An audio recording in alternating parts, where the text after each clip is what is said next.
Hello guys, welcome back to Kutti vlogs. അപ്പോൾ എല്ലാവരും കൂടി നമ്മൾ കാലിക്കറ്റ് SM-ലേക്ക് വന്ന് കുറച്ച് ഐറ്റംസും വിലക്കുറവിൽ കിട്ടുമല്ലോ എന്ന് വെച്ച് പോകാട്ടോ. അപ്പം തൂക്കി നോക്കുന്ന കടയിലാട്ടോ ആദ്യം കയറിയത്.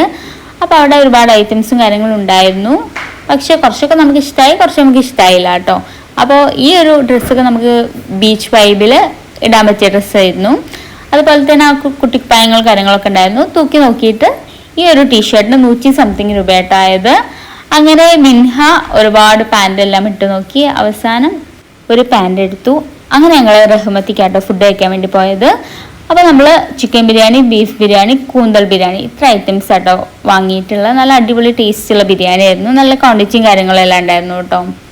അങ്ങനെ ഫുഡൊക്കെ കഴിച്ച് വീണ്ടും ഞങ്ങൾ ഷോപ്പിങ്ങിന് ഇറങ്ങി. കഷ്കയിലാട്ടോ കയറിയത്. നല്ല അടിപൊളി ടോപ്സും കാര്യങ്ങളും ഉണ്ടായിരുന്നു. താഴെ നല്ല ചുരിദാർ, എത്നിക് വെയർ അങ്ങനത്തെ ഐറ്റംസ് ആയിരുന്നു. അങ്ങനെ ഞങ്ങൾ വേഗം മോളിൽ കയറിയിട്ടു. അങ്ങനെ ഒരുപാട് ജീൻസിന് പറ്റിയ ടോപ്സും കാര്യങ്ങളൊക്കെ ഉണ്ടായിരുന്നു. അഫോർഡബിൾ റേറ്റിനാട്ടോ എല്ലാതും ഉണ്ടായിരുന്നത്. അപ്പോൾ നല്ല കളക്ഷൻസ് ഉണ്ടായിരുന്നു, നല്ല തിരക്കുണ്ടായിരുന്നു കേട്ടോ. അപ്പോൾ നമുക്ക് ട്രയൽ റൂമിലൊന്നും ചെന്ന് ട്രയൽ ചെയ്യുന്നുണ്ടെങ്കിൽ ഒരുപാട് ടൈം എടുക്കും. അപ്പോൾ അത്രയും തിരക്കും കാര്യങ്ങളൊക്കെ ആയിരുന്നു. അങ്ങനെ കോഡ് സെറ്റ് ഉണ്ടായിരുന്നു. ഇതേപോലത്തെ ഈ ഒരു ഇതിൻ്റെ കളർ ചേഞ്ച് ഉണ്ടായിരുന്നു കേട്ടോ. റെഡും കാര്യങ്ങളൊക്കെ ഉണ്ടായിരുന്നു.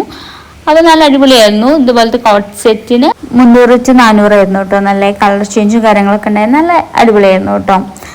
അപ്പോൾ അങ്ങനെ ഒരുപാട് ടോപ്സ് ഉണ്ടായിരുന്നു. ബിച്ച് ഈ ടോപ്പ് എടുത്തു. എനിക്ക് ഈ ടോപ്പ് എടുക്കണം എന്നുണ്ടായിരുന്നു, പക്ഷേ പൈസ ഇല്ലാത്തതുകൊണ്ട് എടുത്തില്ല. അങ്ങനെ ഞങ്ങൾ വീണ്ടും ഒരു ജ്യൂസ് കടയിൽ കയറി. അങ്ങനെ മുസംബി ആട്ടോ ഓർഡർ ചെയ്തത്. അങ്ങനെ അക്ഷയ ജ്യൂസൊക്കെ കുടിച്ചു നോക്കി. അപ്പം അത് സൂപ്പറാന്നൊക്കെ പറഞ്ഞെങ്കിലും പിന്നെ ഒരു ടേസ്റ്റ് മാറ്റും കാര്യങ്ങളൊക്കെ ഉണ്ടായിരുന്നു. അപ്പോൾ ഞങ്ങൾ ആ ഏട്ടൻ്റെ അടുത്ത് പറഞ്ഞ ഏട്ടൻ മാറ്റി തന്നു കേട്ടോ.